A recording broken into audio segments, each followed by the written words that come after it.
Take a deep breath in and let it go. You've found your way here, to this quiet space, and that's all you need to do. Whatever the day has asked of you, whatever thoughts are still moving through your mind, you can let them rest now. There's nowhere you need to be, nothing you need to solve, no task waiting for your attention. Tonight, I'm going to share with you some very old stories. Stories that have been told for more than 2,000 years, passed down through generations, from India to the far corners of the world. They're called the Panchatantra tales, ancient fables about animals who lived in forests and by rivers, in deserts and mountain meadows. But these are not the versions you might have heard before. Tonight, I've softened them for sleep. There is no danger here, no fear, no trickery or loss. Only gentle creatures moving through their days, learning quiet lessons about friendship, patience, wisdom, and kindness. These stories unfold slowly. The animals speak softly to one another. They watch the moon rise. They listen to the wind. They rest by cool water and beneath old trees. And in their simple lives, they discover truths that we, too, can carry with us into sleep. So let your body settle now. Let your shoulders drop away from your ears. Let your jaw soften. Let your hands rest, open and easy. Let your breath find its own rhythm, slow and natural, like water moving over stones. You don't need to follow every word. You don't need to stay awake. If sleep comes to meet you, welcome it. If your mind wanders, let it wander. There's no wrong way to rest here. And now, as the night deepens around you, the first tale begins. There was once a lake, wide and still, cradled between low hills. The water was clear and cool, fed by a spring that bubbled up from deep in the earth. Around the edges of the lake, tall reeds grew, swaying gently in the breeze. Lotus flowers floated on the surface, their pink petals opening each morning to greet the sun. Many creatures lived near this lake. Birds nested in the reeds, frogs sang in the evenings. Fish moved like silver shadows beneath the surface, and on the eastern shore, in the shade of an old banyan tree, lived a tortoise. His name was Kambagriva, which means round-necked, though most creatures simply called him Old Tortoise. He had lived by the lake for longer than anyone could remember. His shell was dark and weathered, covered in pale green moss. His eyes were wise and patient. He moved slowly, as tortoises do, and he spoke even more slowly, thinking carefully before each word. Old Tortoise had many friends, but his closest friend was a pair of geese who returned to the lake every autumn. They were elegant birds with white feathers and long, graceful necks. Their names were Sankata and Vikata, and they had been flying south to this lake for many years.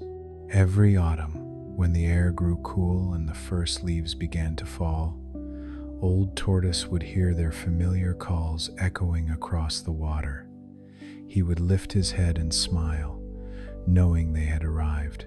And every spring, when the weather warmed and the geese prepared to fly north again, Old Tortoise would sit with them on the shore and listen to their stories of distant lands, of mountains capped with snow, of meadows filled with wildflowers, of rivers that rushed and sparkled in the sun. "Will you not come with us?" the geese would ask. "I cannot fly," Old Tortoise would say, smiling gently, "and I am too slow to travel far, but I am content here. This lake is my home." And so the geese would say goodbye, promising to return in the autumn. And Old Tortoise would watch them rise into the sky, their wings catching the light, their calls fading into the distance. One autumn, the geese returned as they always did, but this time they seemed troubled. Old Tortoise saw it immediately. The way they landed on the shore with heavy wing beats, the way they folded their wings and stood quietly, looking out at the water. "My friends," Old Tortoise said, "what troubles you?" Sankata, the elder of the two geese, turned to him. "Old Tortoise," he said, "we bring difficult news." "Tell me," Old Tortoise said. "We flew over this land on our way south," Sankata said, "and we saw something that worries us. There is a great drought in the north. The rivers are drying up, the grasslands are turning brown, and the drought is spreading." Vikata nodded. "We fear it will reach this lake," she said. "Perhaps not this year, but soon." Old Tortoise was quiet for a long time. He looked out at the water, so clear and still, reflecting the sky like a mirror. He thought of the spring that fed the lake, the spring that had never failed, not once in all his long years. "The spring is deep," he said finally. "The lake has weathered dry seasons before." "Yes," Sankata said, "but this drought is different. It is severe. We have seen lakes larger than this one reduced to mud." Old Tortoise closed his eyes. He felt the sun on his shell, warm and steady. He felt the ground beneath him, solid and familiar. This lake had been his home his entire life. He had never known another place. "What would you have me do?" he asked. "Come with us," Vikata said. "We know of another lake, far to the south. It is fed by a river that never runs dry. You would be safe there." Old Tortoise opened his eyes. "But I cannot fly," he said, "and I cannot walk so far." "We have thought of this," Sankata said. "We can carry you." "Carry me? How?" "You would hold a stick in your mouth," Sankata explained. "Vikata and I would each hold one end of the stick in our beaks. We would fly together, and you would hang between us." Old Tortoise considered this. It seemed dangerous, improbable, and yet his friend's eyes were filled with concern. They would not have suggested this if they did not believe the danger was real. "Would this not be difficult for you?" Old Tortoise asked. "I am heavy. We are strong," Vikata said. "We can do this." "And if I fall?" "You must not fall," Sankata said. "That is why you must not speak. If you open your mouth, you will let go of the stick. So no matter what happens, no matter what you see or hear, you must remain silent." Old Tortoise looked at the lake again, the reeds swaying, the lotus flowers closing their petals as the sun began to set, the birds settling into their nests for the night. He thought about leaving this place, about flying through the sky like the geese did, seeing the world from above, about finding a new home in a land he had never seen. It frightened him, but he trusted his friends. "Very well," he said, "I will come with you." The next morning, they prepared. Sankata found a strong stick, smooth and straight, from the branches of the banyan tree. Old Tortoise tested it, biting down gently to make sure his grip was secure. "Remember," Sankata said, "do not speak, no matter what." Old Tortoise nodded. He bit down on the center of the stick. Sankata took one end in his beak. Vikata took the other, and together, slowly, they lifted off the ground. Old Tortoise felt his feet leave the earth. His heart pounded. He wanted to cry out, to tell them to stop, to set him down. But he held the stick tightly and said nothing. They rose higher. The lake grew smaller beneath them. Old Tortoise could see the entire shoreline now, the banyan tree, the reeds, the lotus flowers like pink stars scattered across the water. He had never seen it from this angle before. It was beautiful. They flew south, following the path of the river.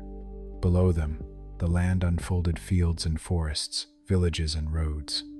The sun was warm on Old Tortoise's shell. The wind rushed past him. It was terrifying and exhilarating all at once.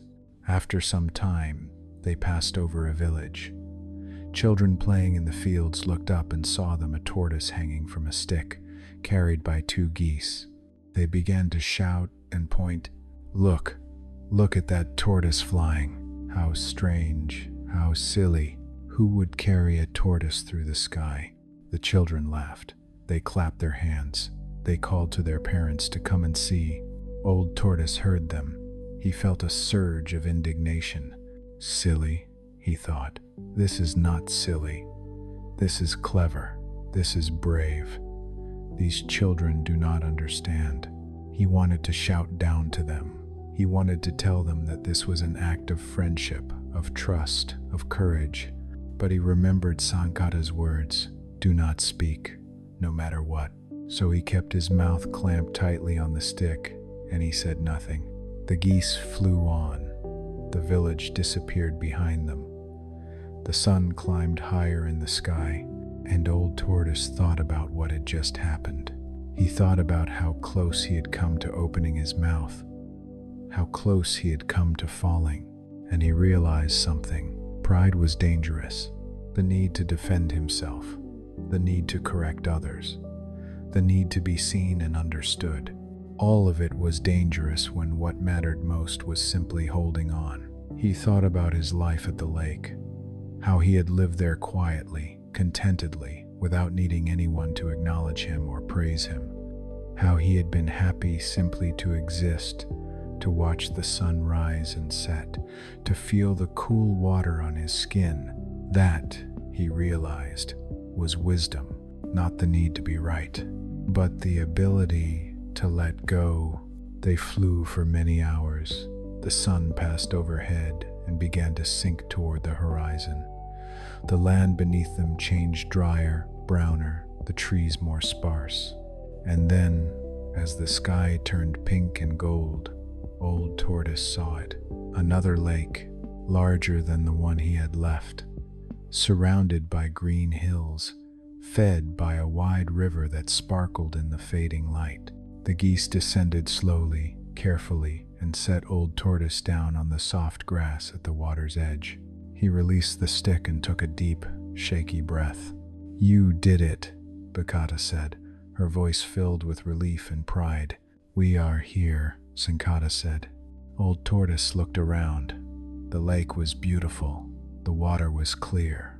Birds were singing in the trees. He could see fish moving beneath the surface. It was not his lake, but it was a good place. "Thank you," Old Tortoise said quietly. "Thank you for carrying me. Thank you for saving me." The geese bowed their heads. "You are our friend," Sankata said. "We would do it again." That night, Old Tortoise lay at the edge of the new lake, watching the stars appear one by one. He thought about the journey, about the village children and their laughter, about the moment he had almost spoken, and he thought about what he had learned. That sometimes the bravest thing you can do is stay silent. That sometimes wisdom is not about proving yourself, but about trusting your friends, about holding on, about letting go of pride and simply being carried.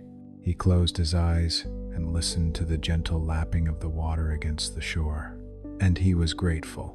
And somewhere not far from here, in a desert where the wind moves like a living thing, another tale waits to be told. There was once a crow who lived in a desert. His name was Lagupatanaka, which means swift flyer, though he was not particularly swift. He was an ordinary crow, with black feathers that shone blue in the sunlight and a voice that was harsh and rasping. The desert was a hard place to live. Water was scarce, food was scarce. Most birds avoided it, flying instead to the fertile valleys where rivers ran and trees grew thick with fruit. But the crow had been born here. This was the only home he knew.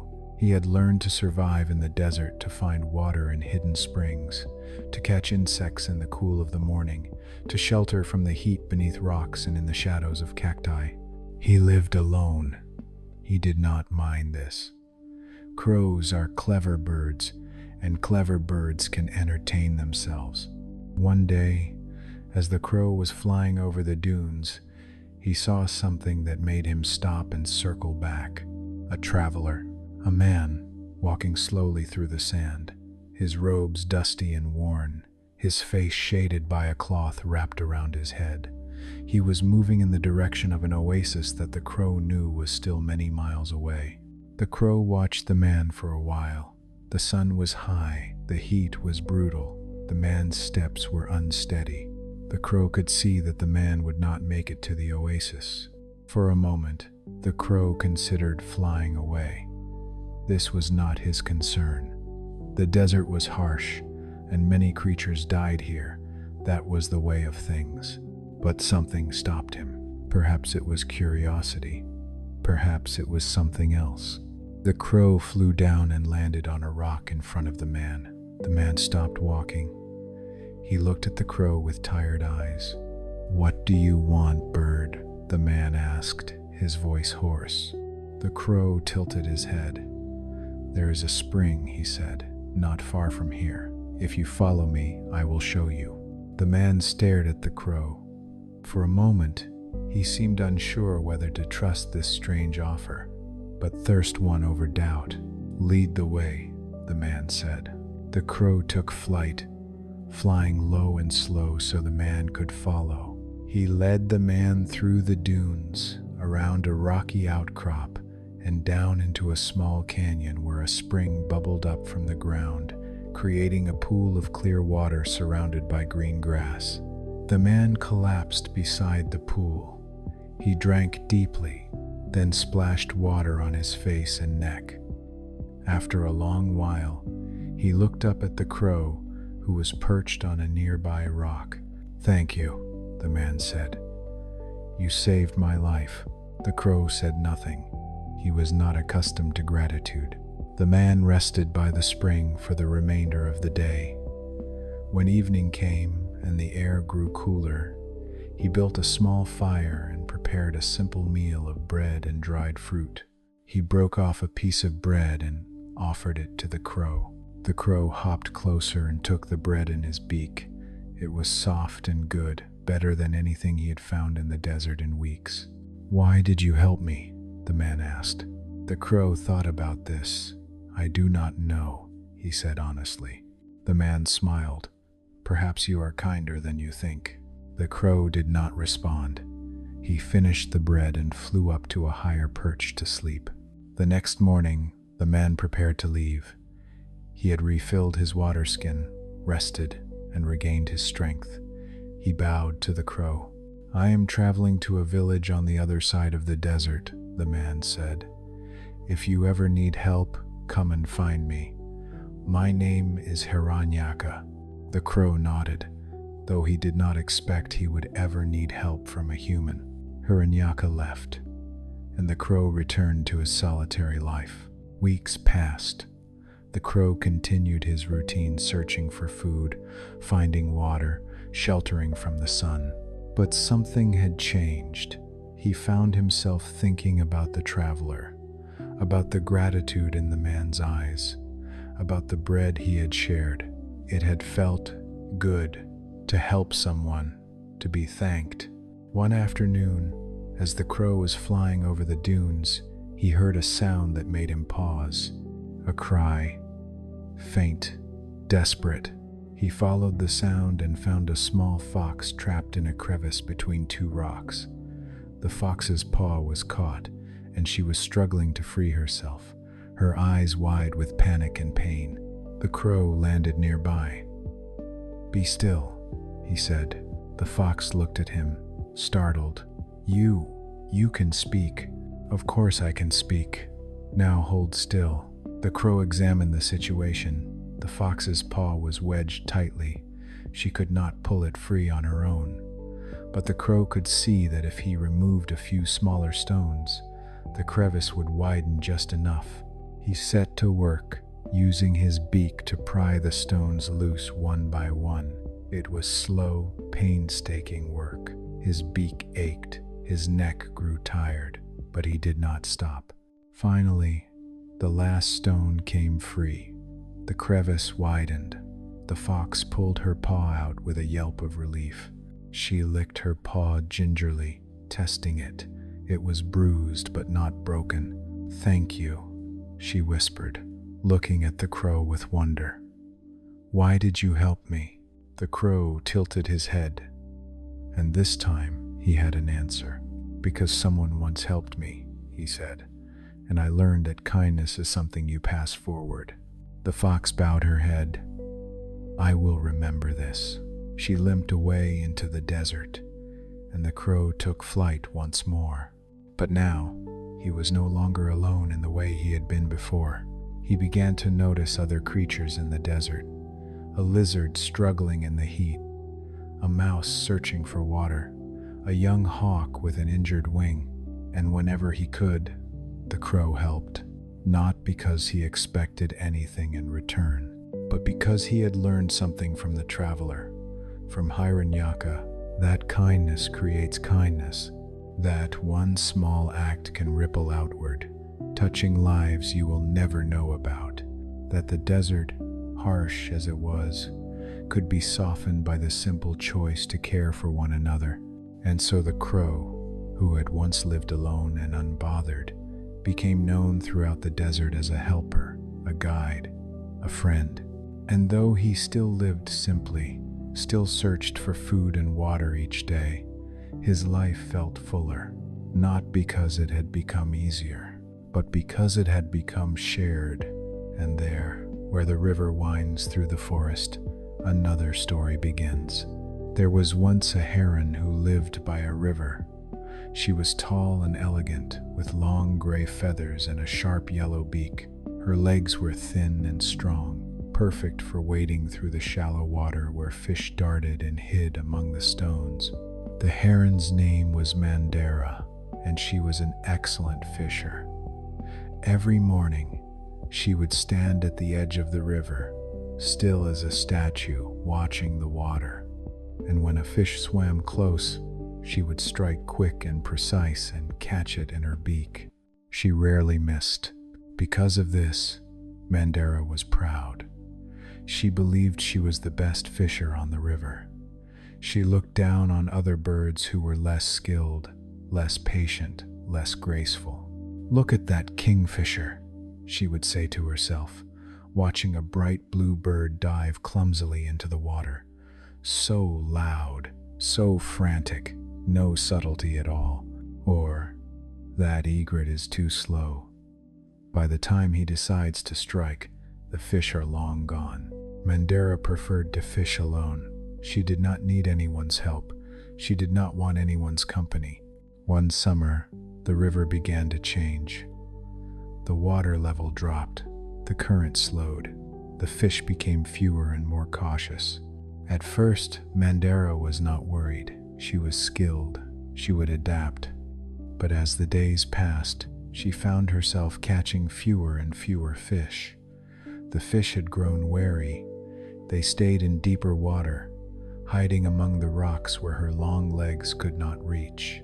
Mandara grew hungry. And as she grew hungry, she grew anxious. And as she grew anxious, she became even less successful, her strikes too eager, too rushed. One morning, after yet another failed attempt, Mandara stood at the edge of the river, frustrated and tired. A voice called out to her, not having much luck. She turned and saw a kingfisher perched on a low branch. It was the same kingfisher she had mocked weeks before, small, bright blue, with a cheerful manner that irritated her. "I am fine," Mandara said stiffly. The kingfisher tilted his head. "You don't look fine. You look hungry." Mandara said nothing. "The fish have moved," the kingfisher said. "They're deeper now, harder to catch from the shallows." "I am aware," Mandara said coldly. The kingfisher hopped down to a lower branch. "I've been catching them in the deep pools upstream," he said. "There's a spot where the current slows and the fish gather. I could show you, if you like." Mandara bristled. The idea of accepting help from this small, noisy bird was humiliating. "I do not need your help," she said. The kingfisher shrugged. "Suit yourself." He flew off upstream, disappearing into the trees. Mandara stood alone by the river. Her stomach ached. Her pride ached even more. She spent the rest of the day trying to catch fish in the shallows. She caught nothing. That evening, as the sun set and the sky turned orange and pink, Mandara sat on the riverbank, exhausted.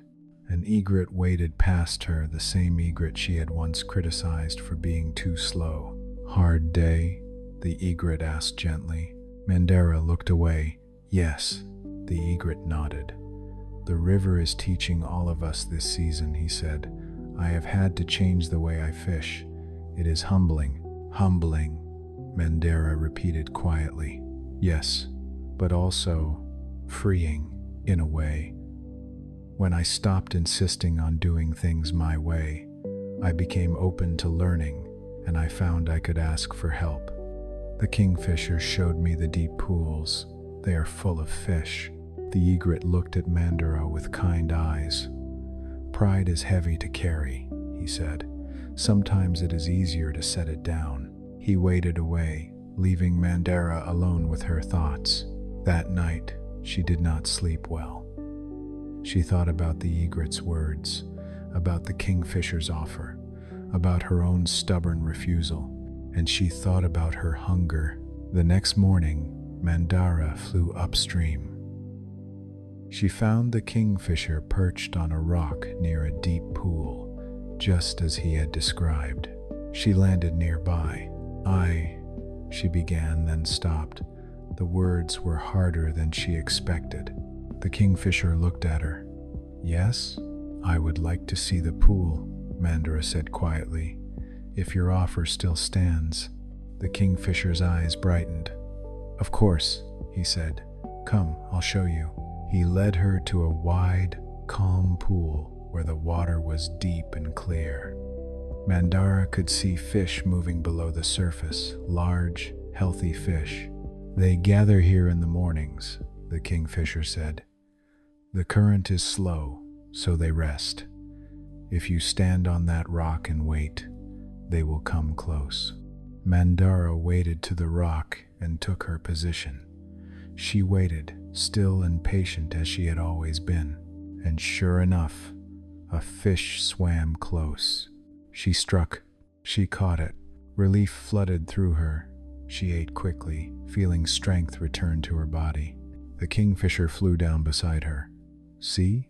Not so bad." Mandara looked at him. "Thank you," she said, and she meant it. Over the following days, Mandara continued to fish at the deep pool.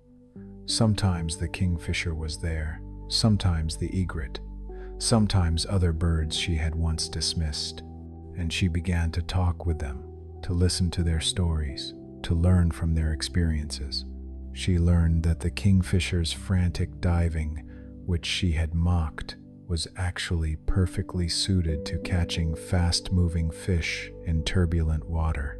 She learned that the egret's slowness was not laziness but patience, a different kind of patience than her own, one that trusted the fish to come to him rather than going to the fish. And she learned something else, that fishing alone had made her skilled, but fishing together made her wise. One evening, as the birds gathered at the pool, the kingfisher said, "You know, Mandara, you've changed." "Have I?" she asked. "Yes, you're softer, kinder." Mandara thought about this.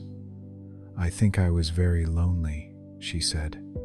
"I did not realize it at the time, but I was, and loneliness made me hard." The egret nodded. "It is easy to be proud when you are alone," he said. "But community requires humility."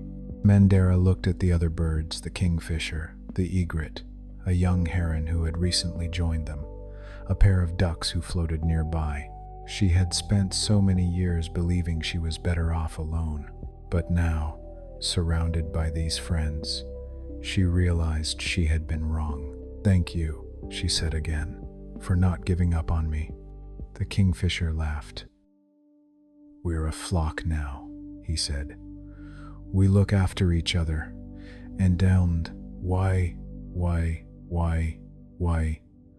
and Herexapolis and Mandara, who had once been so proud, felt her heart swell with gratitude, not for her skill, but for the simple, profound gift of being part of something larger than herself. And where the banyan tree spreads its roots, another story unfolds.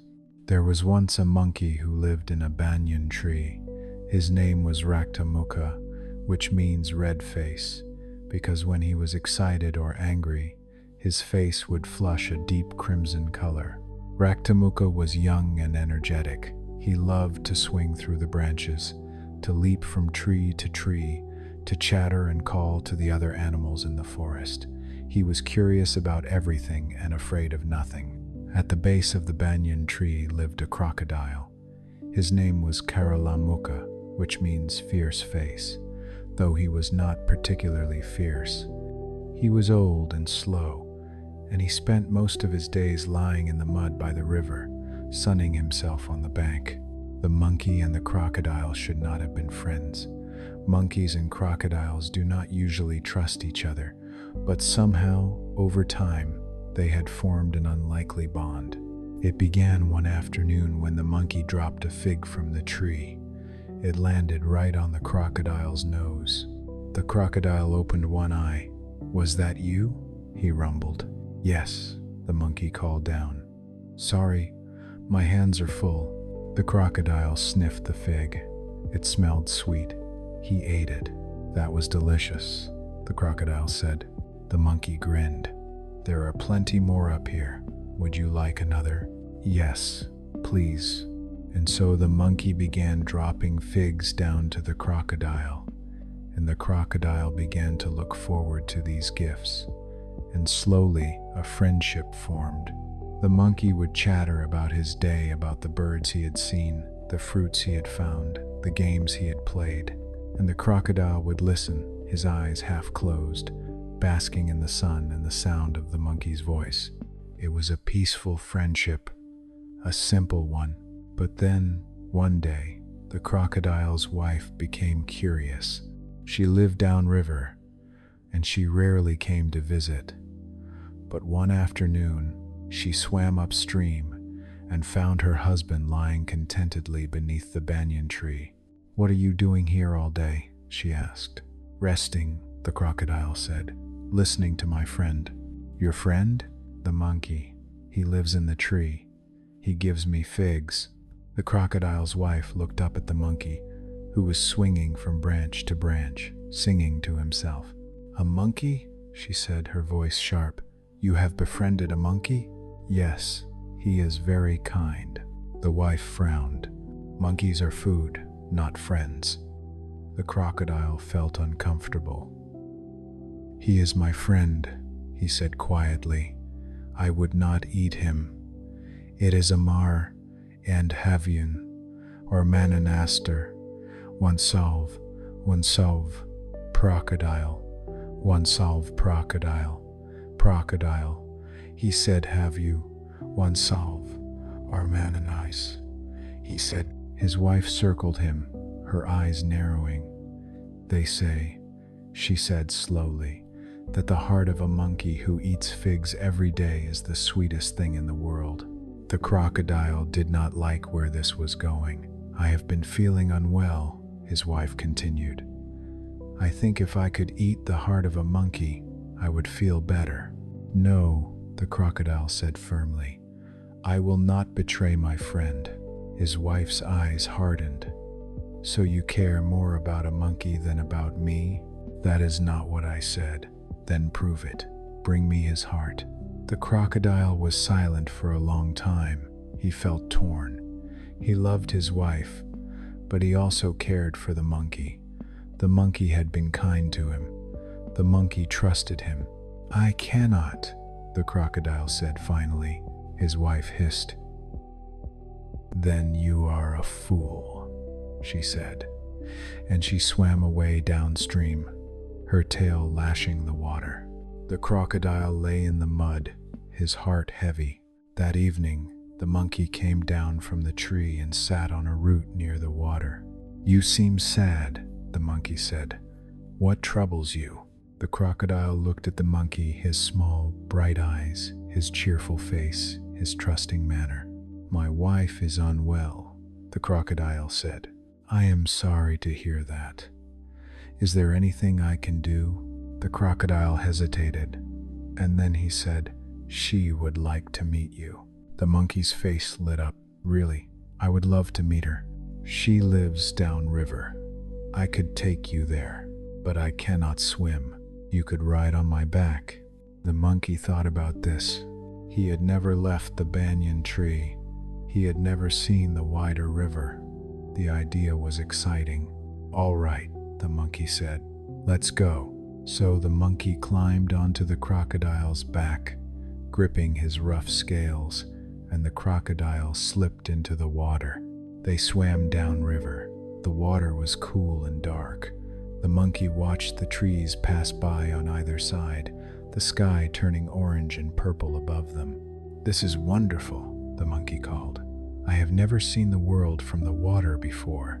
But as they swam farther, the crocodile grew more and more troubled. He thought about his wife's words. He thought about the monkey's trusting face. He thought about the figs, the friendship, the long afternoons of talking and listening. And he could not do it. He could not betray his friend. Halfway to his wife's den, the crocodile stopped swimming. Raktamuka, he said quietly, I must tell you the truth. What truth? My wife does not want to meet you. She wants to eat you. She believes your heart will cure her illness. The monkey went very still. I agreed to bring you to her, the crocodile continued, his voice heavy with shame. But I cannot do it. I cannot betray you. You have been kind to me. You have been my friend, and I would rather lose my wife than lose my honor. The monkey was silent for a long moment. Then he said, Thank you for telling me. I will take you back to the tree, the crocodile said, and I will never ask anything of you again. But the monkey shook his head. Wait, he said, before you take me back, I want to tell you something. What? Monkeys do not keep their hearts inside their bodies. The crocodile blinked. What? We store them in the trees for safekeeping. My heart is hanging from a branch in the banyan tree. If your wife truly needs it, I would be willing to give it to her because you told me the truth, even when it was hard. The crocodile stared at the monkey. You would do that? Yes, but we must go back to the tree to get it. The crocodile turned and swam back upstream, his heart a strange mixture of confusion and hope. When they reached the banyan tree, the monkey leaped off the crocodile's back and scampered up into the branches. Wait here, he called down. I will get my heart. The crocodile waited and waited, and after a long while, the monkey appeared on a high branch, looking down at the crocodile with a gentle smile. Karalamuka, the monkey said, you are a good soul, but you are also very gullible. The crocodile frowned. What do you mean? Monkeys do not store their hearts in trees. That is not how bodies work. I lied to you so you would bring me back to safety. The crocodile realized what had happened, and instead of feeling angry, he felt relieved. You tricked me, the crocodile said. Yes, but you saved me first, and that is what I will remember. The crocodile looked up at the monkey. I am sorry, he said, for agreeing to betray you, even for a moment. You changed your mind, the monkey said. That is what matters. You chose friendship over fear. The crocodile nodded slowly. Will you still be my friend? He asked. The monkey smiled. Yes, but I think I will stay up here from now on. The crocodile laughed a deep, rumbling sound, and the monkey laughed too. And though the friendship changed, the monkey no longer came down to the water, and the crocodile no longer asked him to. It did not end, because they had learned something important, that trust, once broken, can be repaired, but it requires honesty and choice, and the willingness to say, I was wrong, I will do better, and sometimes that is enough. And there, Where the meadow meets the mountain, another tale is waiting. There was once a lion who ruled the forest. His name was Pingalaka, and he was strong and fierce, with a golden mane and a voice that could shake the trees. All the animals feared him. When he walked through the forest, they would scatter and hide. When he roared, the birds would fall silent. Pingalaka was powerful, but he was not happy. He had no friends, no one to talk to, no one who saw him as anything other than a predator. One day, a jackal came to the forest. His name was Damanaka, and he was clever and quick-witted. He saw the lion sitting alone beneath a tree, looking out at the empty clearing, and he approached carefully. "Great king," the jackal said, bowing low, "you look troubled." The lion looked at him. "Who are you?" "I am Damanaka. I have traveled far, and I have heard of your greatness. I came to see if the stories were true." The lion studied the jackal. Most animals ran from him, but this jackal stood his ground, calm and respectful. "What do you want?" the lion asked. "To serve you, if you will have me." "Why?" "Because I believe a great king should have a counselor, someone to speak with, someone to help him see what he cannot see alone." "Made a friend, biaso."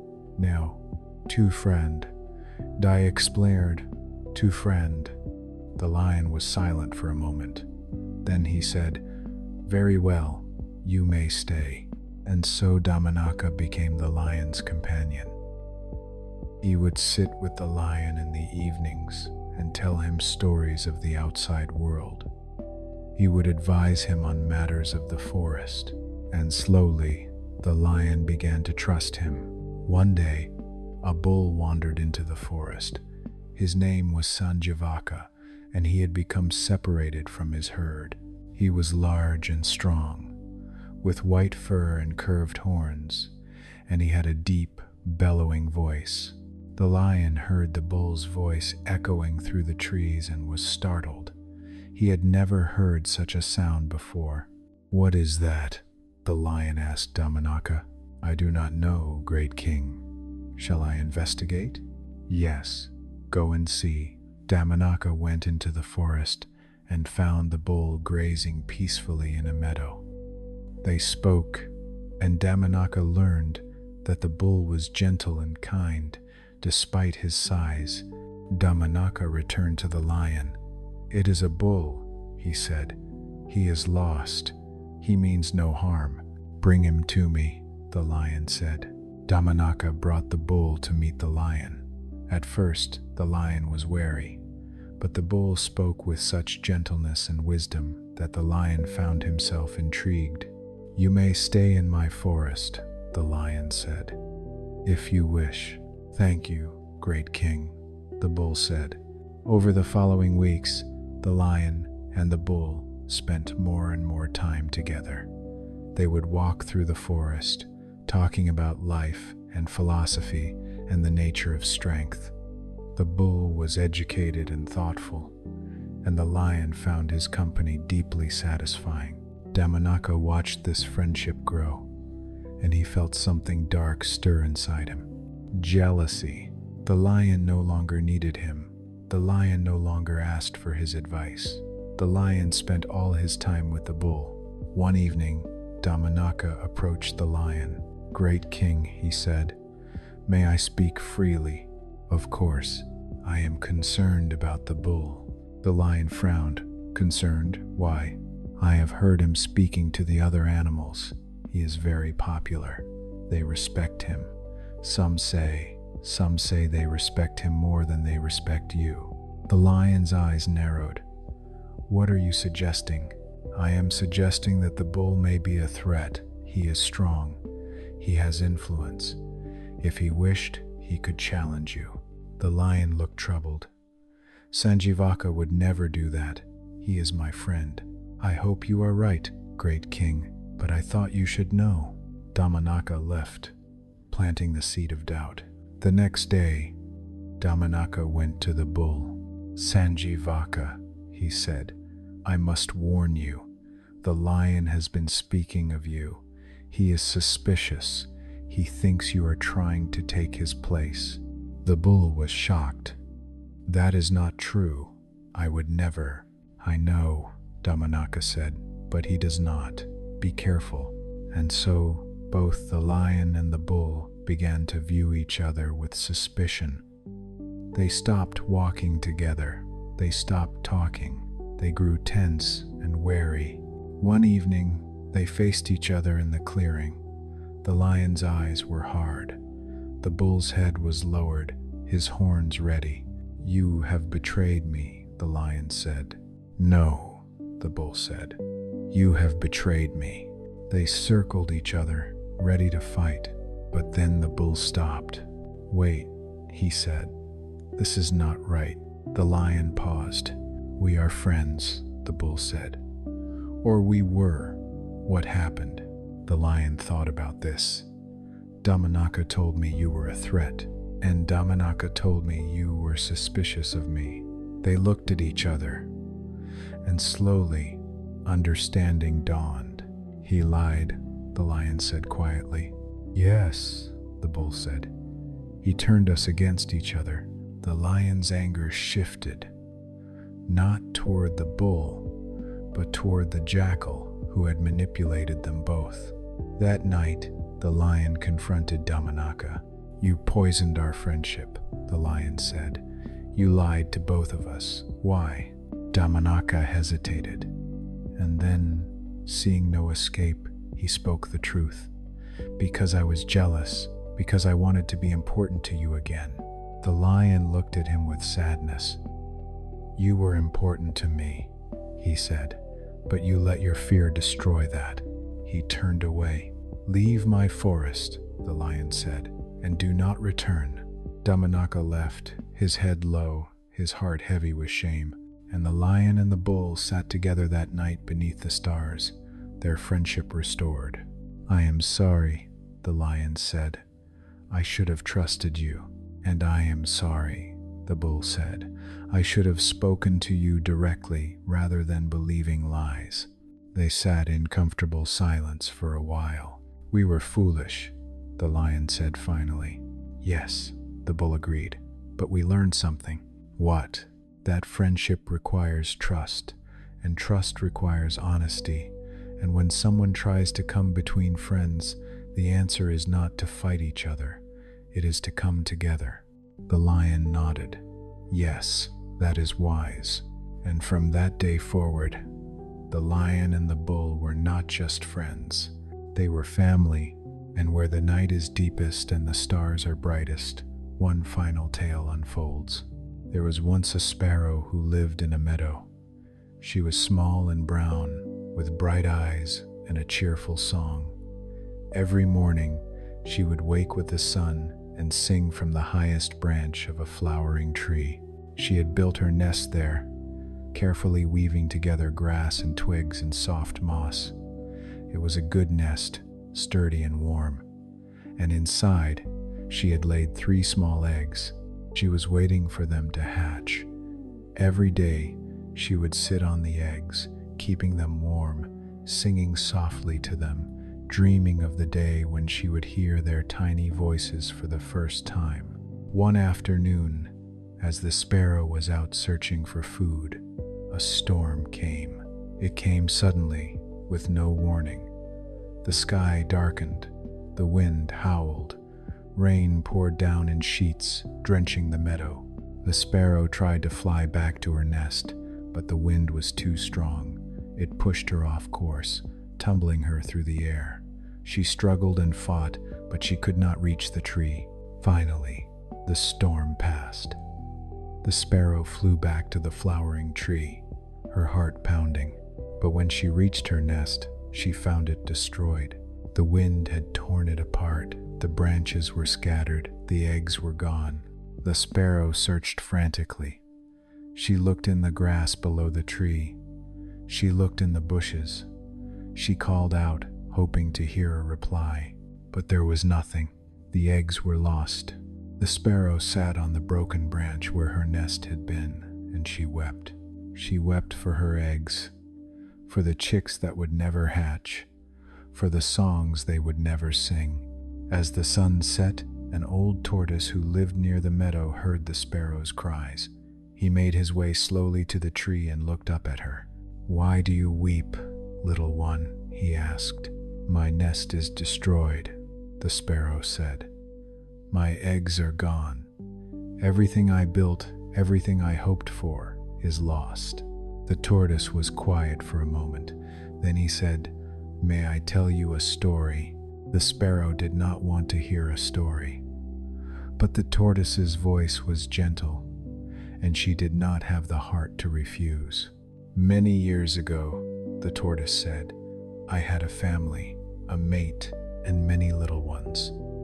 We lived by a beautiful pond. Every day was filled with joy. And then one summer, the pond dried up. The heat was too much. And my family, they did not survive." The sparrow looked down at the tortoise. "I am sorry," she whispered. "I was angry," the tortoise continued. "I asked why this had happened, why I had been left alone. I thought about leaving, finding another pond, starting over, but I could not. I was too sad, too tired." He paused, and then one day, as I sat by the dried pond, I saw something. A single blade of grass growing in the cracked mud. It was small and fragile, but it was alive. And I thought, if this grass can grow here, in this dry, broken place, then perhaps I can live here too. The tortoise looked up at the sparrow. "Loss is real," he said. "Grief is real, but so is life, and life continues, even after loss. You can honor what you have lost by continuing to live, by continuing to sing, by building a new nest when you are ready." The sparrow was quiet. She thought about the tortoise's words. She thought about the grass growing in the cracked mud. "But what if I am not ready?" she asked. "Then you wait," the tortoise said. "You grieve, you rest, and when you are ready, you begin again." That night, the sparrow slept on the broken branch. She did not sing, she did not build. She simply rested. But in the morning, when the sun rose, she heard something, a sound, faint, coming from the bushes below the tree. She flew down and found, nestled in the grass, one of her eggs. It had survived the storm, and inside she could hear a tiny tapping sound. The egg was hatching.